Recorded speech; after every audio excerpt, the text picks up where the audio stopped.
Muchísimas gracias, Nuria. Muchísimas gracias a los organizadores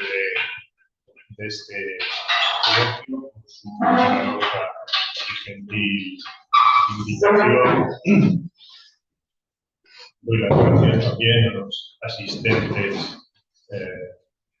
presentes aquí, presentes a través de la conexión telemática.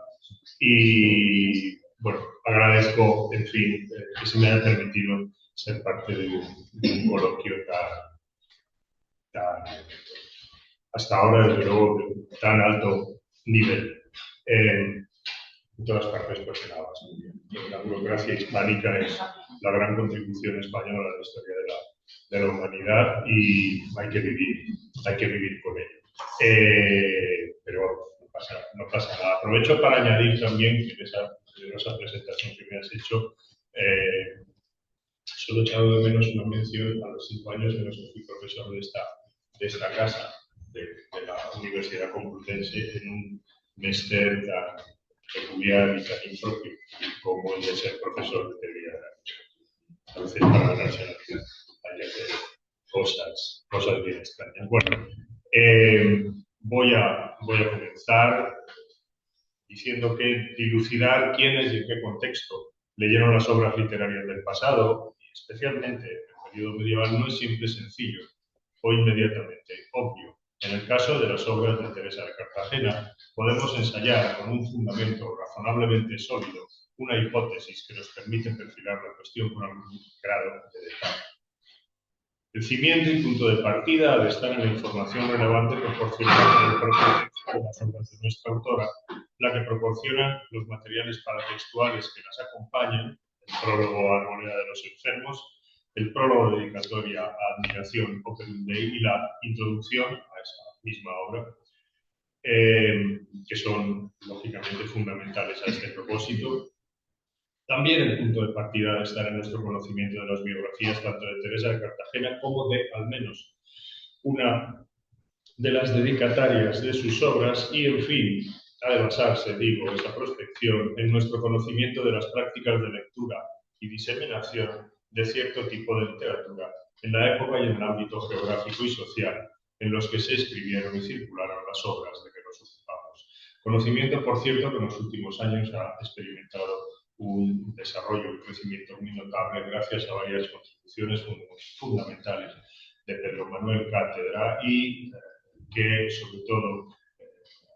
queda rematado en muchos aspectos fundamentales por la sobresaliente aportación que para el ámbito letrado femenino en la Castilla tardo-medieval representa el fundamental libro de Arturo Jiménez Moreno, La incorporación de la mujer a la cultura escrita. La primera de las obras de Teresa de Cartagena, Arboleda de los enfermos, va precedida de un prólogo o introducción, sin epígrafe o título en el manuscrito único que la ha transmitido, dirigido a una virtuosa señora, de identidad no especificada, a quien se menciona solamente una vez al comienzo de dicho prólogo. Algunos estudiosos han aventurado la hipótesis de que esta innominada virtuosa señora pudiera ser la conocida y bien identificada virtuosa señora dedicataria de la segunda obra de Teresa de Cartagena, Admiración Operum Dei, Juana de Mendoza. Incluso algunos estudiosos han dado esta identificación no por hipotética, sino por cierta y segura. Hay, sin embargo, razones de peso basadas en la evidencia que proporciona el propio texto de la introducción, está sí titulada así, Introducción, en el manuscrito a Admiración, que permiten afirmar de forma concluyente que no es posible identificar a ambas dedicatarias como una y la misma persona, que sería, claro, Juana de Mendoza. En cualquier caso, a pesar de esa indefinición respecto a la identidad de la dedicataria de Arboleda que muestra el texto, podemos sacar de su examen alguna conclusión útil a nuestros propósitos. En primer lugar, y es verdad de perogrullo, que la persona a la que se dedica y dirige Arboleda es una mujer. En segundo lugar, el hecho poco discutible de que esa anónima mujer había de ser por fuerza una mujer lectora y seguramente lectora asidua y regular. Menos evidente, aunque tampoco manifiestamente oscuro, es el hecho de que la mencionada virtuosa señora es, con casi total probabilidad, una mujer ajena al mundo eclesiástico decir, laica, y de un muy definido estatus social, es decir, noble. Les hago gracia de los detalles de la argumentación. Baste decir que el sintagma virtuosa señora se aplica en textos de los siglos XIV y XV, sin excepción a mujeres laicas de la nobleza. Mentira, con una excepción. Lo que pasa es que esa excepción es un caso problemático en el que se alude a una mujer alavesa, una noble alavesa que decide entrar en religión, y probablemente sea la inercia de ese estado nobiliario de la mujer la que lleva ese tratamiento de virtuosa señora.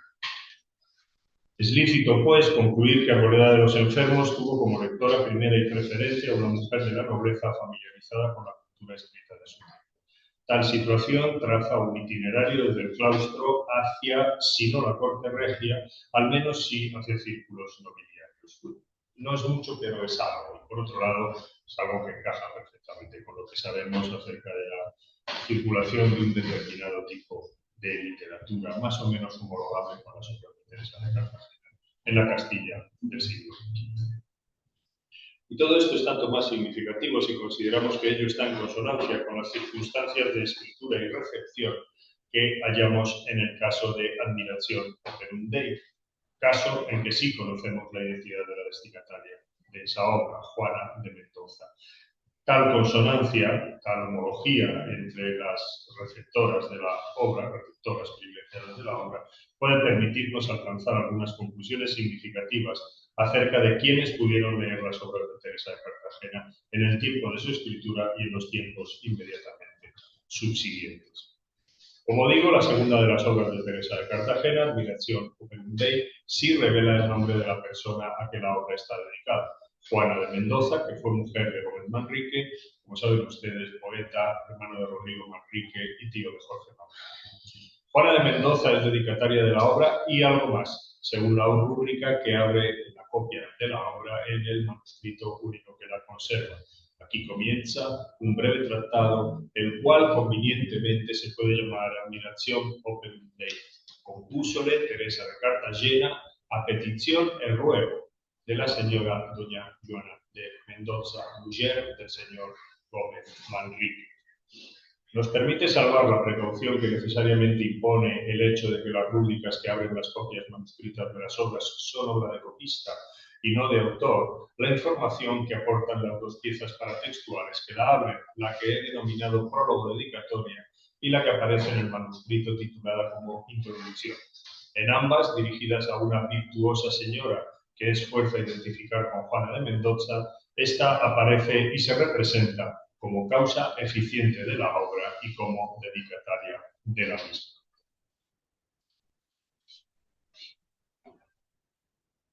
Conviene atender a los detalles.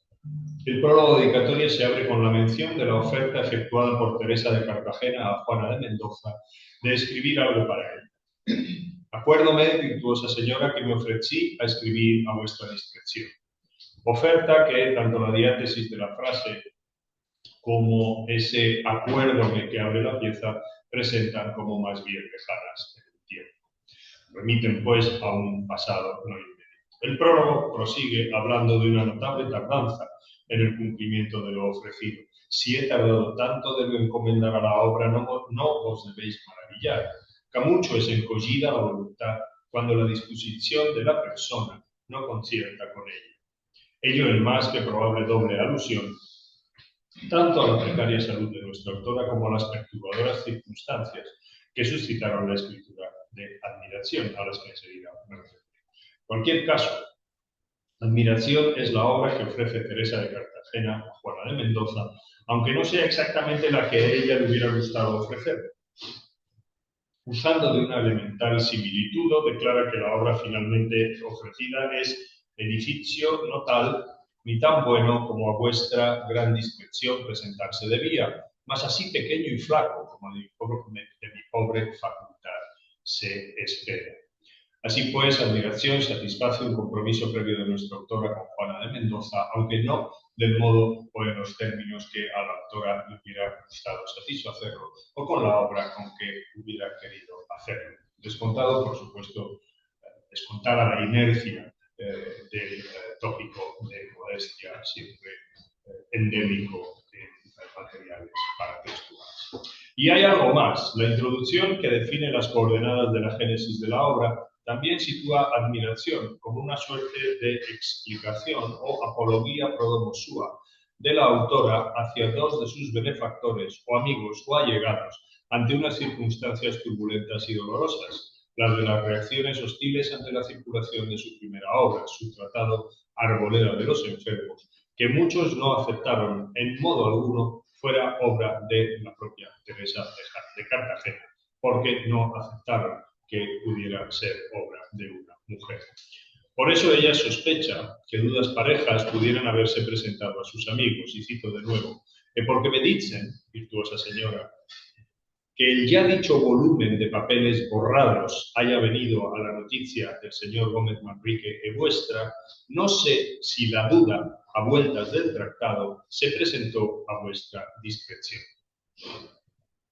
Es preciso notar, y aquí retomo la cuestión de a quién dedicó Cartagena su Arboleda de los enfermos, cómo y de qué forma sabe Teresa que Juana de Mendoza y Gómez Manrique han tenido en su poder y leído, o como poco, han tenido noticia de Arboleda de los enfermos. Me dicen. Son terceras personas las que han comunicado a nuestra autora que Juana de Mendoza y su marido han tenido conocimiento de la existencia de Arboleda y muy probablemente la han tenido en sus manos y leído. Además, una copia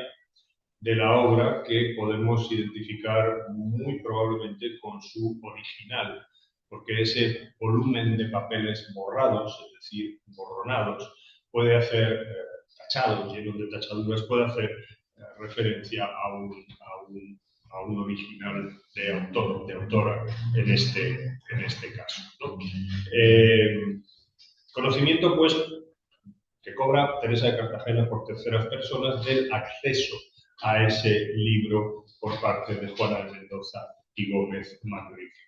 Esto, claro, entra en abierta contradicción con la posibilidad de que Teresa de Cartagena hubiera dedicado Arboleda a Juana de Mendoza. Si nuestra autora hubiera dedicado su obra a la mujer de Gómez Manrique, es forzoso pensar que habría tenido completa seguridad de que Juana de Mendoza conociera Arboleda sin necesidad de comentarios de terceros, dado que le habría hecho llegar una copia de la obra. Como es lógico pensar, haría un autor que dedica su obra a alguien, más todavía cuando autor y dedicataria convivían en un espacio limitado y tenían lazos de cierta cercanía, como pronto veremos.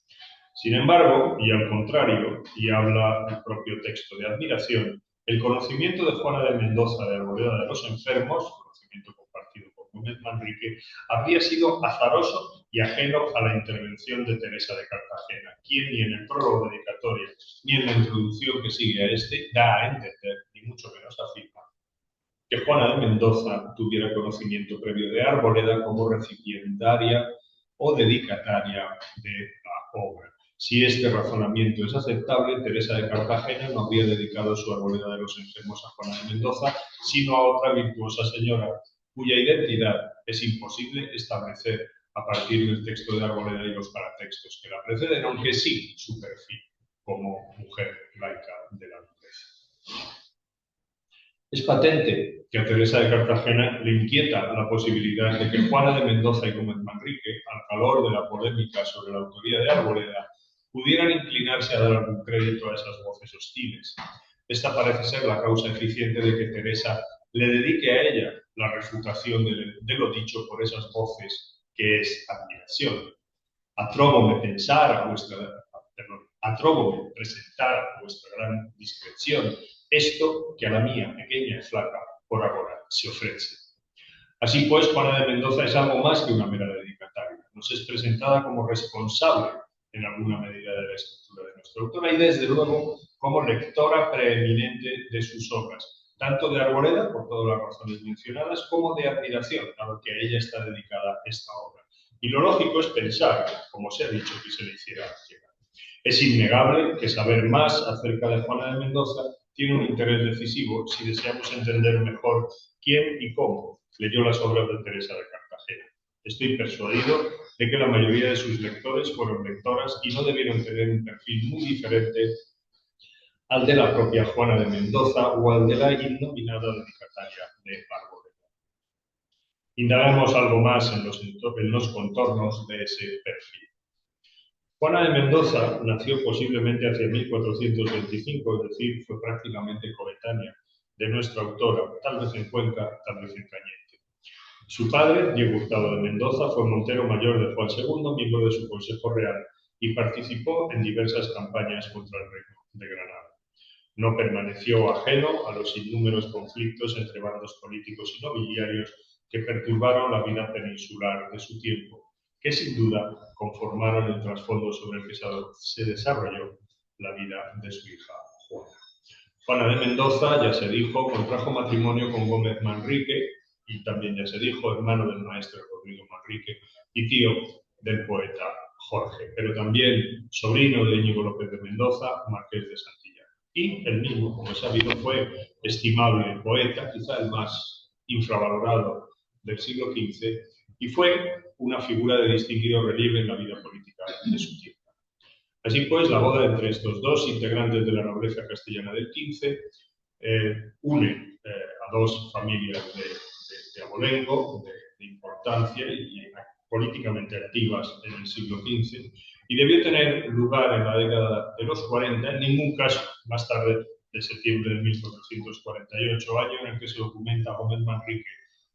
en su condición de yerno de Diego Hurtado de Mendoza, el padre de Juana. Este matrimonio unió la vida de Juana a la de Gómez, vida que distó de ser plácida y tranquila durante muchos años, durante cerca de medio siglo. A Gómez Manrique, nacido en Amusco, en la actual provincia de Palencia, en 1412, por lo tanto sensiblemente mayor que Juana de Mendoza, los avanzares políticos y militares de su tiempo lo llevaron como parte que fue del bando manriqueño, opuesto a Álvaro de Luna y sus políticas antinobiliarias, a múltiples lugares del reino a lo largo de los años. En 1454, con la llegada al trono de Enrique IV y como parte de la restitución de favores y bienes perdidos por los Manrique en los tiempos de Luna, Gómez Manrique fue nombrado corregidor de Salamanca, cargo que desempeñó hasta 1457. Algunos años después, Enrique IV nombró a Gómez Manrique corregidor de la ciudad de Burgos, cargo del que tomó posesión en diciembre de 1463 y que desempeñó como titular hasta 1464 y luego ya como corregidor asistente hasta 1465. El propósito del nombramiento fue que Gómez Manrique pusiera orden en la convulsa villa de la ciudad de Burgos, específicamente en una crisis en la que estaba plenamente involucrado, como en tantas otras crisis burgalesas de aquellos tiempos, uno de los regidores de la ciudad, no otro que Pedro de Cartagena, padre precisamente de Teresa de Cartagena. Me importa que durante este periodo de tiempo es verosímil que Gómez Manrique y su mujer Juana vivieran lo más del tiempo en la ciudad de Burgos. Este lapso de tiempo durante el que Gómez Manrique y su mujer Juana fijaron, más o menos, su residencia en la ciudad de Burgos será de la máxima importancia para los asuntos que aquí nos ocupan. Redirigamos nuestra atención a Juana de Mendoza. No fue asunto en absoluto indiferente para su vida la lealtad que ella y su marido, y en general toda su familia, mostraron primero hacia el malogrado rey niño Alfonso, y más tarde y decisivamente hacia la princesa y luego reina Isabel de Castilla. Lo acredita el hecho de que durante su breve periodo como rey en disputa de Castilla, Alfonso otorgara a Juana diversos juros y privilegios por la gran fidelidad y lealtad que me ha hecho e fase de cada día. En cuanto a Isabel I, es sumamente ilustrativo que en julio de 1475,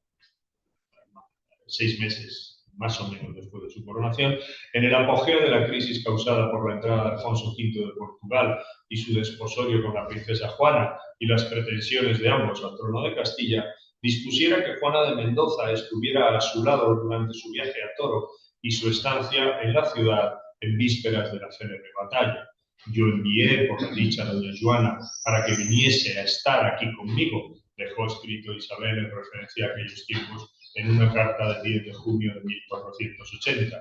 La cercanía de Juana de Mendoza con la reina Isabel tal vez se mantuviera durante su estancia en Sevilla en 1477. Sea como fuere, la relación entre ambas mujeres existente desde las fechas mencionadas se estrechó definitiva y decisivamente a partir de septiembre de 1480, cuando Juana, cuya edad frisaría los 55 años y no los superaba, se incorporó a la corte de la reina católica como camarera mayor de la infanta Isabel, primogénita de la reina y niña de unos 10 años entonces. Juana de Mendoza desempeñó este cargo hasta el momento del matrimonio de la infanta Isabel con el infante Alfonso de Portugal en noviembre de 1490.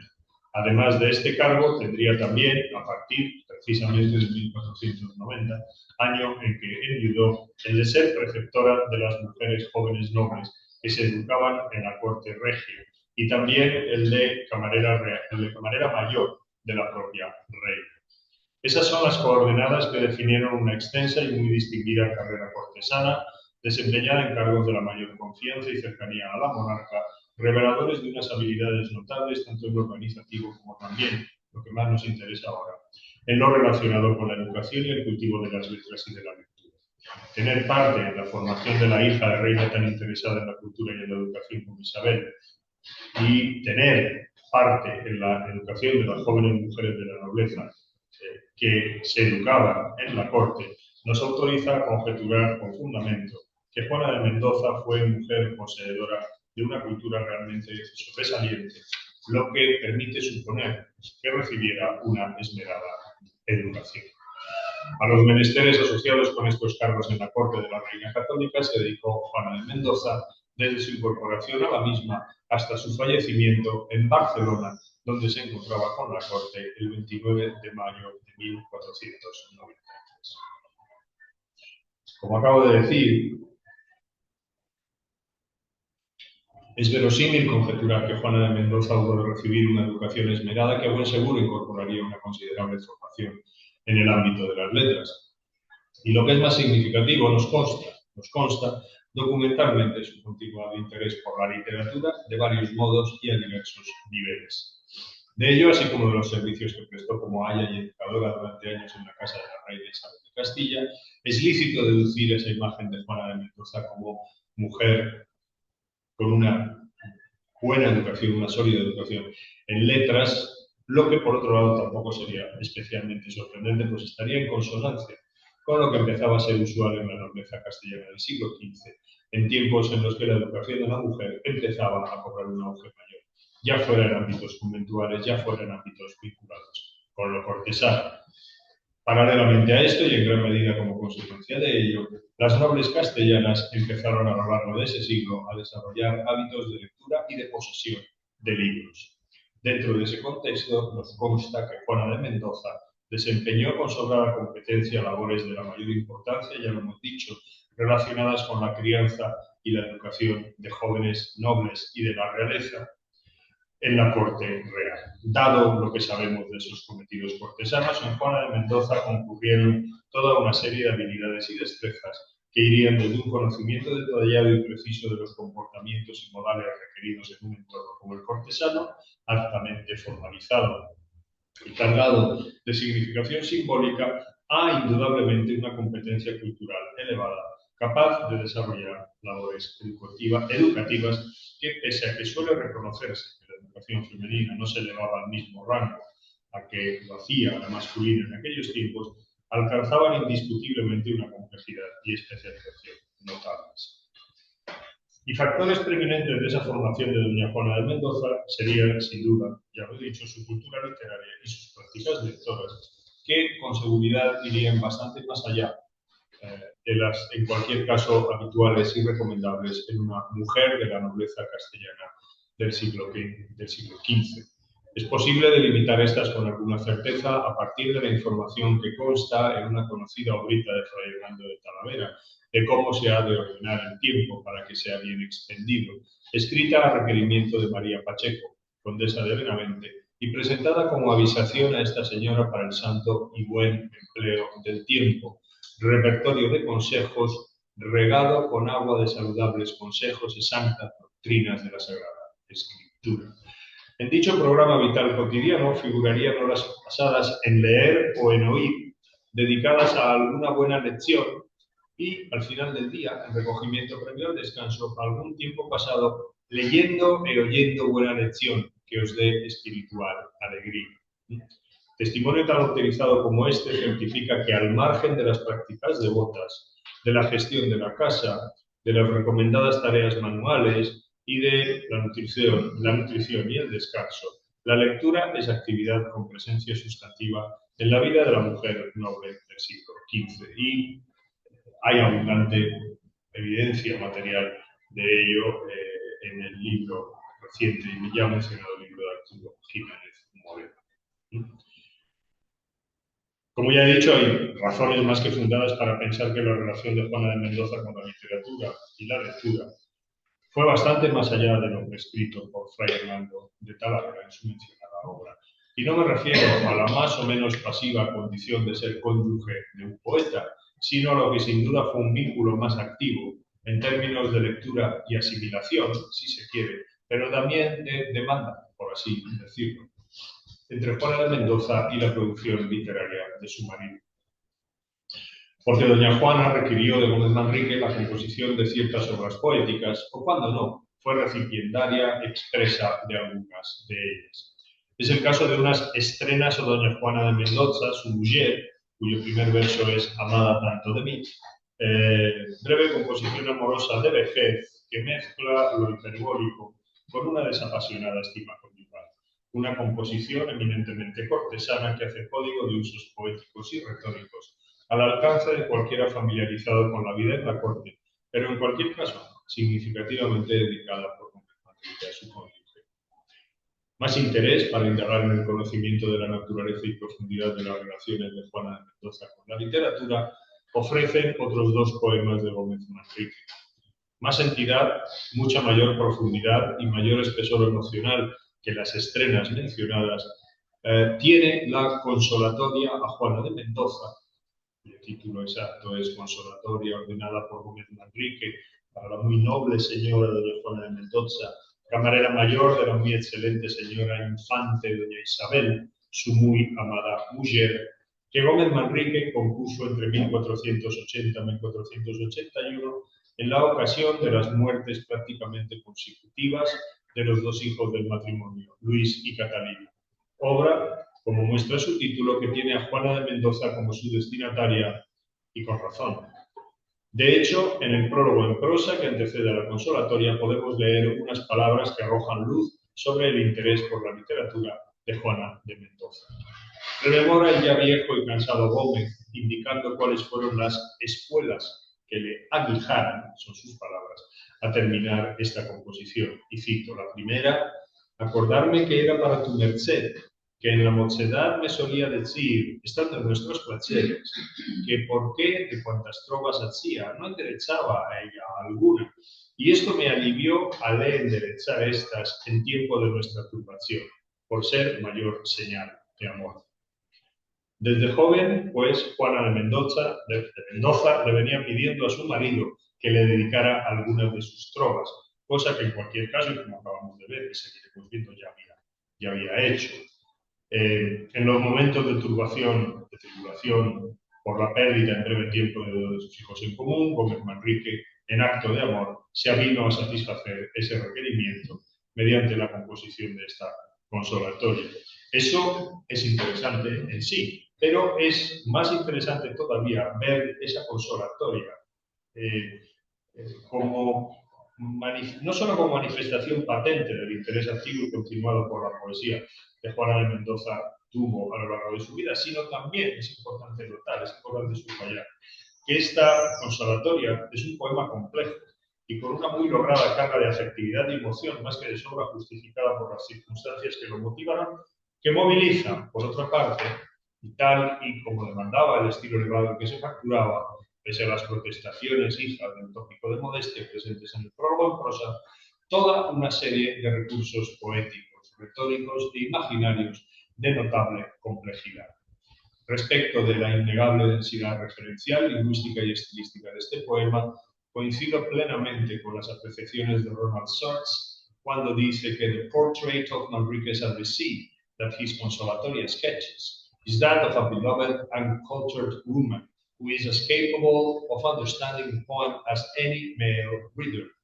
Although Manrique could be using the text as a pretext for displaying his knowledge, the poem makes little sense from the perspective of its expressed intention if Juana were incapable of understanding its historical, biblical, and mythological allusions. She is treated as an equal partner from the perspective of the cultural world defined by 15th century Spanish poetry. Es una apreciación con la que coincido plenamente y por eso he optado por la cita antes que por la paráfrasis. No tendría sentido, en efecto, que la dedicataria de la obra quedara excluida del entendimiento cabal de la composición a ella dedicada y más en el caso de una composición como esta, de lleno tocante a la intimidad de dedicataria y autor, madre y padre, mujer y marido. Que Gómez Manrique le dedique esta composición nos autoriza a reconocer en Juana de Mendoza una cultura literaria, devota, mitológica y referencial más que estimable, que le permitiría entender y sentir, no cabe el uso aquí claro del verbo disfrutar, este poema. La tercera de las composiciones poéticas de Gómez Manrique vinculadas a Juana de Mendoza es la que lleva el título de Cuchillos de Dolor de Nuestra Señora, y cito, puestos en metro por Gómez Manrique a instancia de doña Juana de Mendoza, su mujer. Es decir, un texto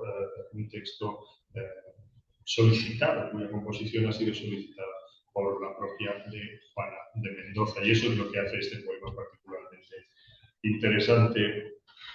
para nuestros propósitos. Y es una petición que, claro, presupone una familiaridad con ciertas formas y modalidades de la lírica religiosa de la época y un conocimiento de las áreas de intersección entre la literatura y la vivencia personal de la piedra. Y esto es fundamental, pues lo veremos de manifiesto más adelante en otras iniciativas literarias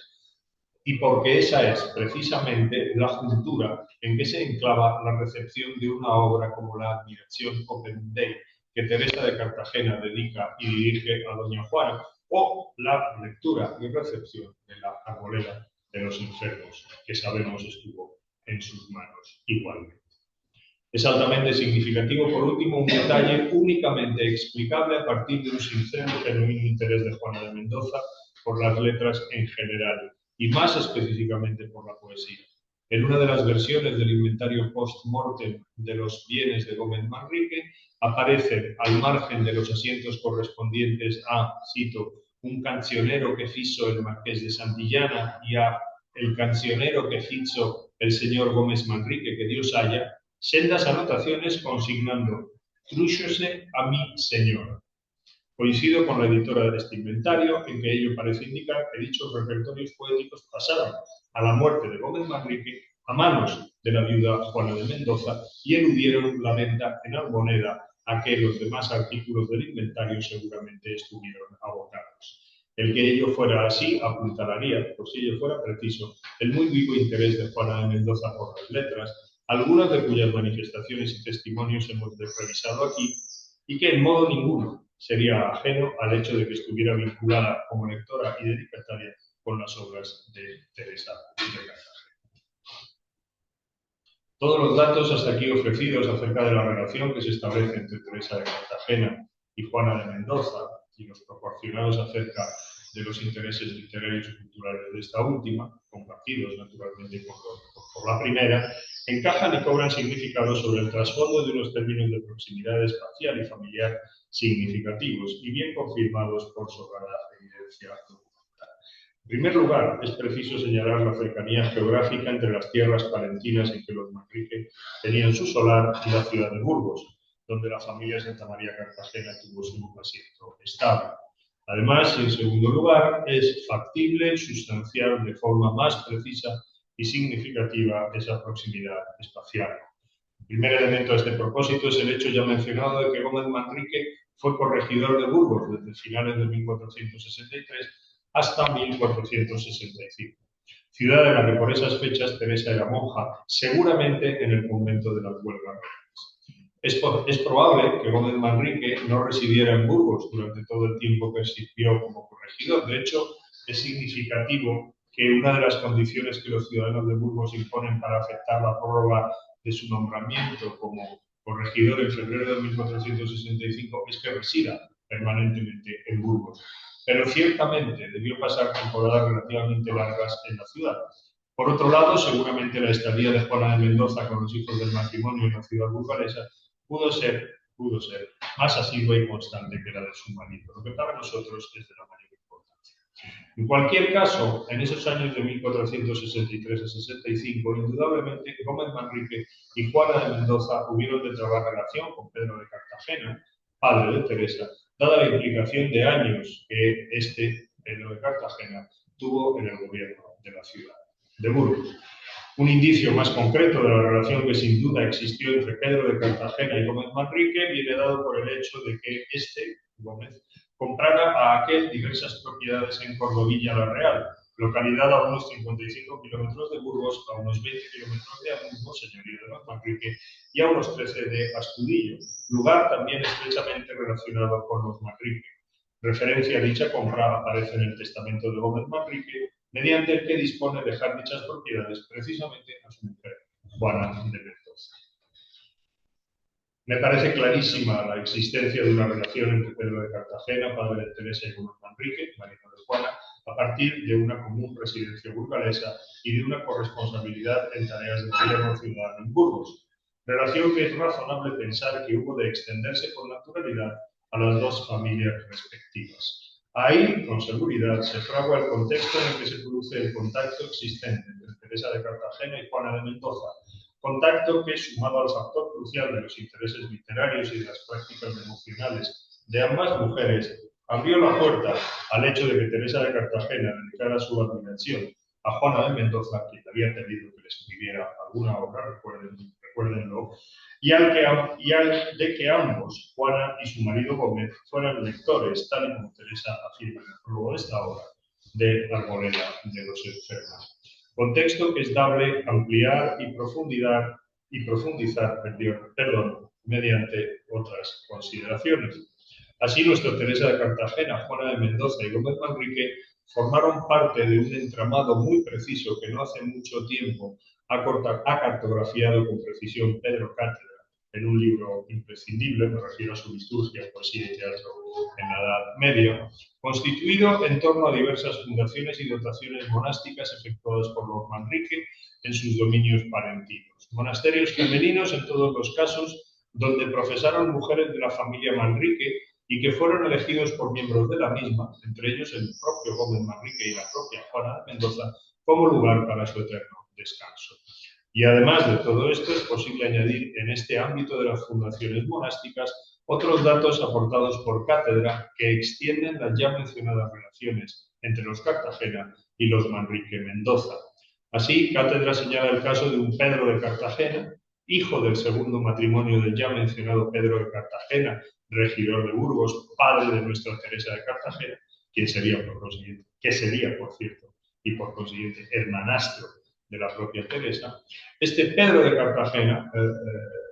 en su testamento, dejó diversos bienes al monasterio de Santa Clara de Astudillo, Valencia, monasterio protegido con suma dedicación y generosidad por la familia Manrique y en cuyo archivo se guarda significativamente copia de dicho testamento de ese Pedro de Cartagena Jr.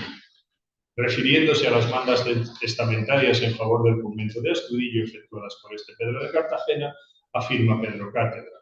En realidad me interesa en este contexto más el hecho de la donación post-mortem de cantidades a las monjas de Astudillo, y ello me hace pensar en que nuestro Pedro de Cartagena era hermanastro de Teresa de Cartagena, la atormentada autora de la Arboleda de los Enfermos, que dedicaba sus obras a doña Juana de Mendoza, la esposa precisamente de Gómez Manrique. Esta aparición de un posible hermanastro en el archivo de Santa Clara de Astudillo podría interpretarse no ya solo como un indicio más de las cerradas relaciones umbilicales entre las grandes familias y estos conventos, con sus consecuencias económicas, sociales y culturales, sino también como un hilo que permitiera establecer alguna relación entre la familia de los Santa María y Astudillo, incluso de la propia Teresa, monja primero franciscana y luego cisterciense en Burgos.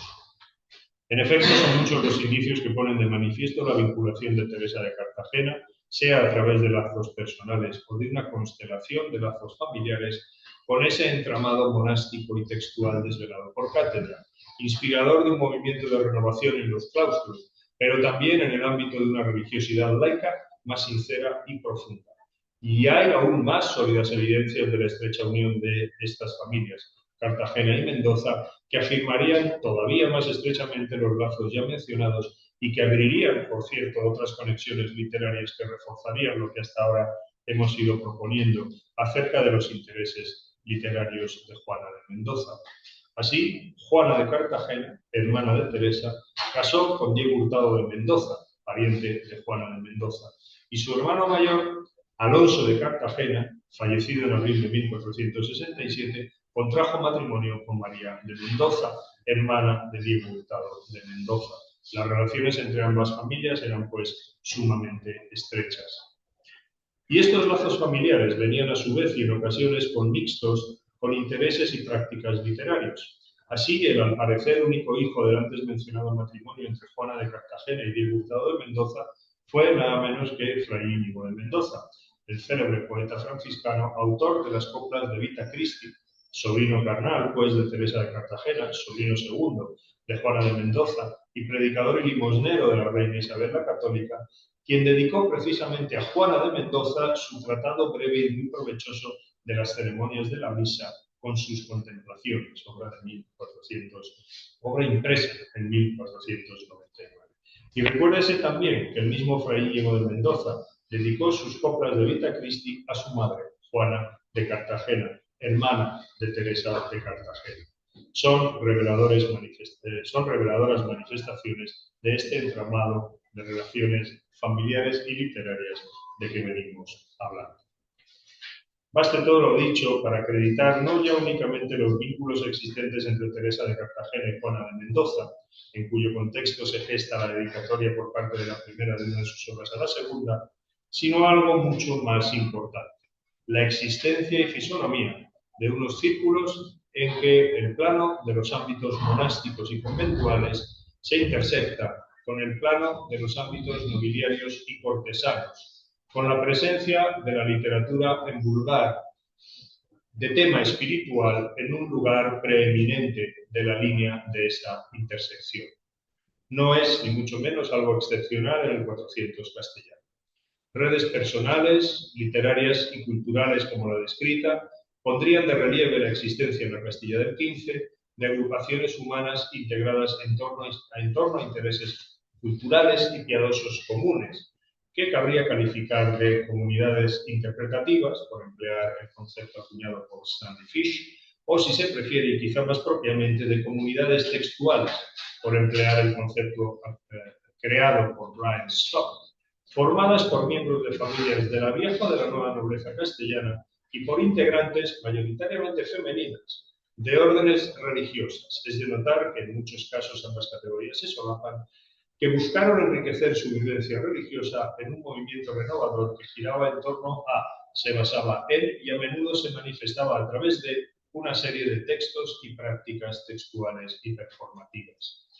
Ello tiene una importancia clave a la hora de dilucidar quiénes debieron de leer las obras de nuestra autora en la Castilla del último tercio del siglo XV.